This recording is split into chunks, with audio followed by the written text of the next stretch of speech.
एक भिखारी एक दिन सुबह अपने घर के बाहर निकलता है।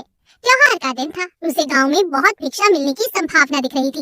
वो अपनी झोली में थोड़े से चावल के दाने डालकर बाहर आ जाता है। चावल के दाने उसने डाल लिए थे अपनी झोली में, क्योंकि झोली अगर भरी दिखाई पड़े तो देखने वाले को आसानी हो जाती है। उसे लगता है कि किसी और ने भी दिया है। सूरज निकलने के करीब था। मार्ग पर आते ही सामने से राजा का रथ आया हुआ था। भिखारी सोचता है आज राजा से अच्छी भीख मिल जाएगी। राजा का रथ उसके पास आकर रुक जाता है। भिखारी सोचने लगता है, धन्य है मेरा भाग्य, आज तक कभी राजा से भिक्षा नहीं मांग पाया, क्योंकि द्वारपाल बाहर से ही लौटा देते हैं।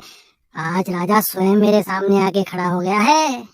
भिखारी अभी सोच ही रहा था कि अचानक राजा उसके सामने एक याचक की भांति खड़ा हो जाता है और उसे भिक्षा देने की मांग करने लगता है।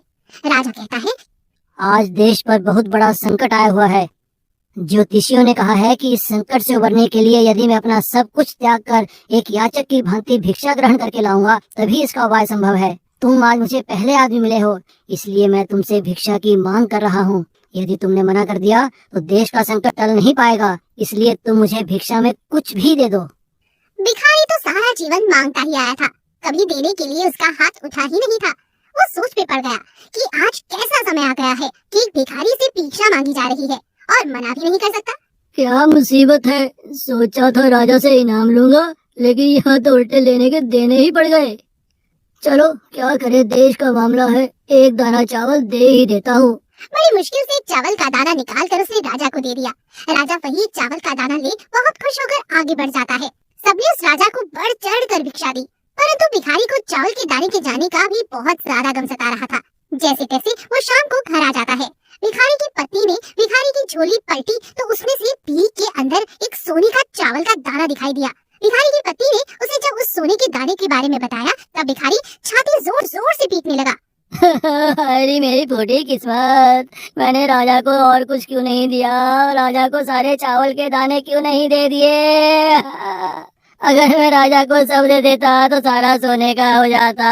हे प्रभु, मैंने ये क्या कर दिया, अपने पैरों पर खुद ही कुल्हाड़ी मार दी। भगवान, आप रो क्यों रहे हो जी? भिखारी सारी बात अपनी पत्नी को बताता है। तब उसकी पत्नी कहती है, तुम्हें पता नहीं कि जो दान हम देते हैं वही हमारे लिए स्वर्ण है। जो हम इकट्ठा कर लेते हैं वो सदा के लिए मिट्टी हो जाता है। तुम ठीक कह रही हो, आज से मैं भीख मांगना छोड़ दूंगा और मेहनत मजदूरी करके कमाऊंगा और साथ ही दान पुण्य भी करूंगा। उस दिन से उस भिखारी ने भिक्षा मांगनी छोड़ दी और मेहनत करके अपना और अपने परिवार का भरण पोषण करने लगा। जिसने सदा दूसरों के आगे हाथ फैलाया, भीख मांगी, अब खुले हाथों से दान पुण्य करने लगा था। धीरे धीरे उसके दिन भी बदलने लगे। जो लोग सदा उससे दूरी बनाकर रखते थे सब उसके समीप आ गए। भिखारी की जगह अब उसे लोग दानी के नाम से जानने लगे। जिस इंसान की प्रवृत्ति देने की होती है उसे कभी किसी चीज की कमी नहीं होती, और जो हमेशा लेने की नियत रखता है